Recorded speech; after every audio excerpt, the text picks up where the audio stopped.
Yeah, so it looked like just a regular lockup, but then obviously something malfunctioned, and he had to then be stationary for a while. Lance Stroll out of the car, and he's the first driver to fall in SQ1. Here we go then, Lindblad to the line. Comes over the line, finds the time. He's best of the weekend by a mile. 12th position for Lindblad. Needed that. Good delivery under pressure once again. Ocon, Perez, Albon and Bottas in the drop zone. Ocon's out. Ocon has come through and he's out. So that's a surprise in the Haas. Behrman was out in Q1 in Japan and Ocon is out now, which is a reprieve for a Williams, you'd have thought here. Albon's out there and improving. Sainz has done a good job so far. Upgrades for them too. Hadjar currently in 15th position. Gets himself up to 9th. Splits the Alpines. Important for him. Hulkenberg in 16th. Needs the lap. Finds the lap.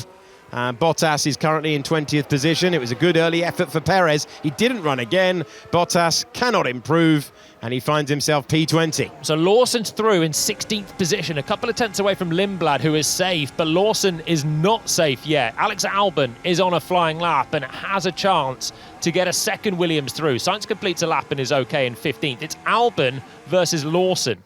Yeah, Fernando Alonso's middle sector was not where it needed to be, and he finds himself back into the pits in the Aston Martin. Bortoleto up to 12th. Alex Albon in the drop zone. Can he find something at the end here? Important that he does, and he finds his way through.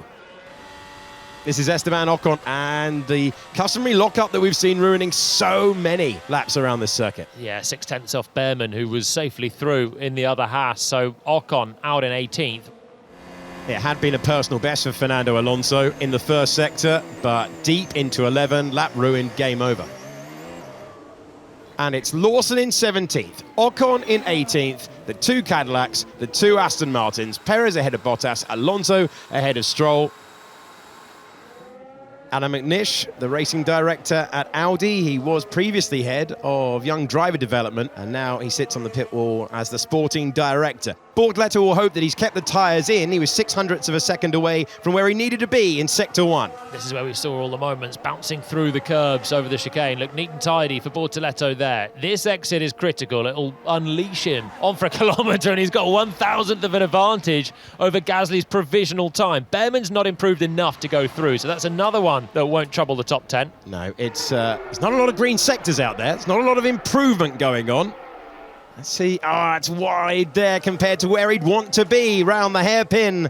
There's that time left on the table for Gabriel Bortoleto, Brazilian driver to the line. Can he displace Pierre Gasly? No, it all fell away at the end. Grip falling away, chance falling away, and there's very little improvement out there at all. Bortoleto, Hulkenberg, Behrman, Albon, Sainz and Lindblad in the drop zone as we come across the line with George Russell. The checkered flag is waving, and it looked promising for Bortoleto when he found himself at 2/3 distance. When he got to the end of the lap, nothing left for him to attack for P10. Yeah, 3 steps behind where we should be every lap. And I'm not happy with this.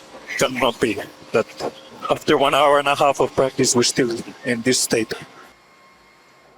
So it's Bortoleto ahead of Hulkenberg, Behrman ahead of Albon, and then Sainz ahead of Lindblad. They're the 6 cars out. George Russell not had an easy Friday so far, behind Kimi Antonelli in 6th position earlier on. He is 9 points back in the Formula One World Championship, 8 points for the winner of the sprint. Key lap coming up now at the end of SQ3. As we watch George now sweeping through to this triple left-hander, 6-7, pick up an apex for turn 8 and don't clobber the curb with too much work going on that exit. It's neat for George Russell, but we'll await a comparison from the Ferraris. It's not as rapid as Charles Leclerc has been through there earlier in the qualifying session. It's purple because it's this stage of the session. Hamilton instantly quicker through the first part of the lap. It's half a second up, in fact, on Russell. So this isn't it for George. Remember, the drivers do call. If they want to go out early, it could have been a driver call to do so. Antonelli's going as late as possible. The grip isn't there for the driver second in the World Championship. No, Norris is quicker than Hamilton. This is not happening for George Russell at the moment. He needs to put something mighty in at the end of this lap to claw it back. Norris, picture in picture, going very, very quickly through the middle part 2. The Ferraris are quick, the McLarens are quick, and the Mercedes appear on the back foot.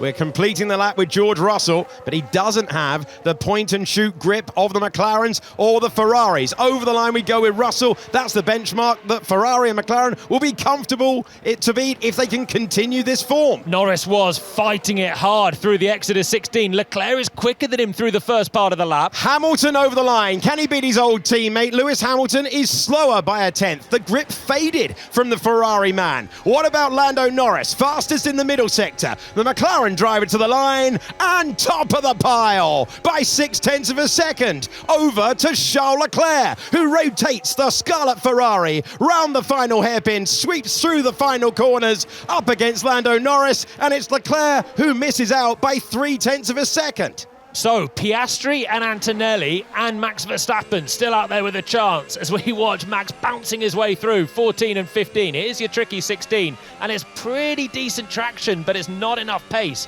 through two sectors. What about Piastri and Antonelli still in the first sector? He went so much later than anyone else. So Verstappen with a key braking zone to come. Exit for Piastri, clean and tidy, little bit of margin. He's 0.2 down on Lando Norris. So is Kimi Antonelli through the first sector of the lap. Over the line with Max Verstappen in the Red Bull now. He goes to third. Superb final sector. He's ahead of Russell. Yeah, that's crucial. Then there's two more drivers that could slot in ahead of George too. If you keep the tyre temperature in the window, you can still attack in this third and final sector. Oscar Piastri goes into second, and McLaren 1-2. Can Antonelli, on sprint pole 1 year ago, do anything at the end? Fastest middle sector for the championship leader. What's he got for one long straight and a big lay on the brakes coming up here? Brake as late as you can, but do not miss this apex. He's done it earlier on. Soft tyres now, gets it stopped. In there neatly. What's the traction like? It's tidy on the exit. George Russell in fifth, Lando Norris in provisional sprint pole. Kimi Antonelli misses out but splits the McLarens. The championship leader 0.2 of a second away, and for the first time this season, it's not a Mercedes fastest at the end of a crucial session. Lando Norris on sprint pole in Miami.